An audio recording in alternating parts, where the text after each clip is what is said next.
अंदर चलो, मुझे कुछ बात करनी। नहीं। ना मतलब? ना मतलब ना, इसका कोई दूसरा अर्थ नहीं है। Just stay out of it. फिर से क्या करोगे, पीटोगे? बेडरूम की जगह ड्राइंग रूम में ही शुरू हो जाओगे माँ बाबूजी के सामने? हम लोग भी तो देखते ही ये नौटंकी कब तक चलाते हो। एक और शब्द बोला तो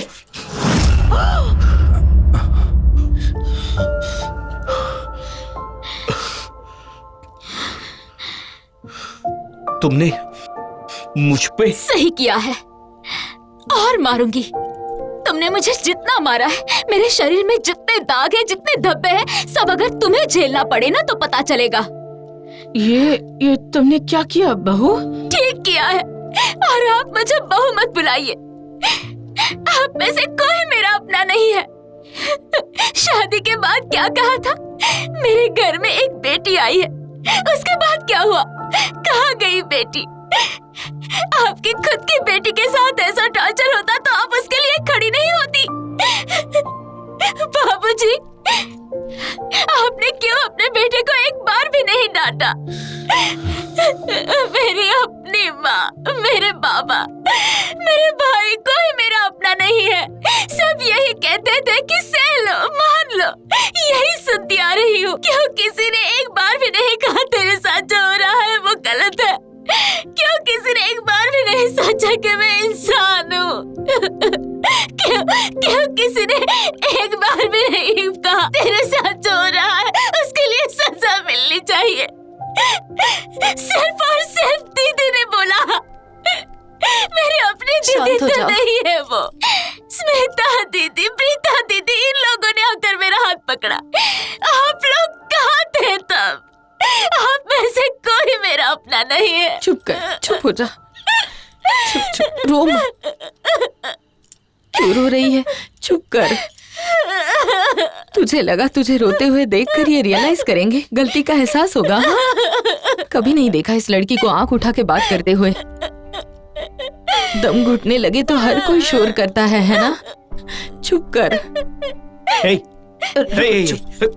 शी इज माय वाइफ।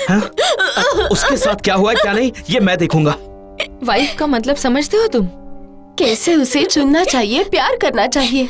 क्या वाइफ लगा रखा है तुमने? सुनो सुनो सुनो सुनो, वाइफ होने से पहले वो एक इंसान है। इंसान, रिस्पेक्ट करो इंसान को। हटो। नंदिनी, हम दोनों एक बार बात कर सकते हैं? अंदर चलो मेरे साथ, चलो मेरे साथ। जैसे बार बार पल्लवी के साथ ठीक कर लेते थे, बिल्कुल वैसे ही करोगे नहीं? पल्लवी? ये नाम अचानक से कहाँ से आ गया? मेरी मुलाकात हुई है पल्लवी के साथ, मैंने सब सुना है। अरे झूठी है वो। ना हाँ। वो तो तुम कोर्ट में जाके नंदिनी के बारे में भी ऐसा ही बोलोगे। फिर से कोर्ट कचहरी की बात क्यों कर रही हो बहू? गलती करे तो कोर्ट की बात आ ही जाएगी, क्योंकि नंदिनी इस बार कंप्लेंट विड्रॉ नहीं करेगी। मतलब? मैं थाने में FIR करके आई हूँ। ये तुम क्या सर्वनाश करके आ गई छोटी बहू? नंदिनी, मैंने गलती की है, मुझे माफ कर दो। I am sorry.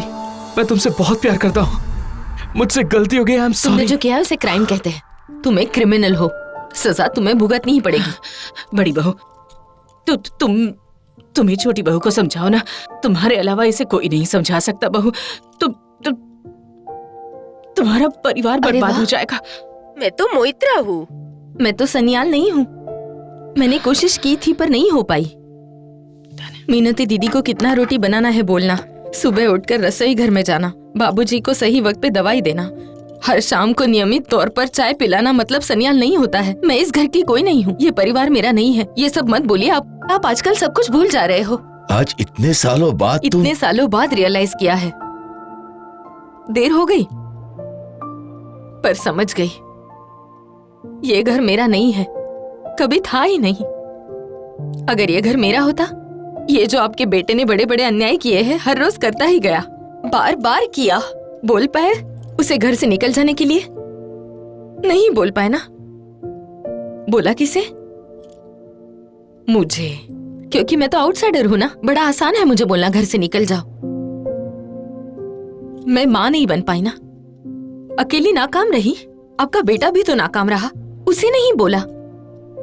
इसीलिए मैं मोइत्रा थी, मोइत्रा ही रहूंगी। आई एम सॉरी भाभी, आप एक बार प्लीज नंदिनी को समझाइए ना। समझना था समझ लिया, अच्छी तरह समझ लिया। अब तुम लोग समझोगे तो अच्छा होगा। तुम मानसिक तौर से बीमार हो, हर किसी को कोई ना कोई बीमारी होती है। तुम मानसिक रूप से बीमार हो, तुम्हें एक प्रॉपर ट्रीटमेंट की जरूरत है। खैर, हमारे लिए ये सब कुछ बोलना जरूरी नहीं है, वो सब कोर्ट देख लेगा। हमारी लड़ाई यहीं पर खत्म होती है। बहुत हो चुका, बहुत थक गई हूं मैं। अभी लंबा सफर तय करना है। नंदिनी जैसे और भी है ना, उन्हें तो पता भी नहीं है कि शादी हुई है, इसीलिए यू सेक्स स्लेव बनकर उनके पति उन्हें यूज नहीं कर सकते। देखते हैं क्या किया जाए, देख लेंगे हम क्या कर सकते हैं। अब चल।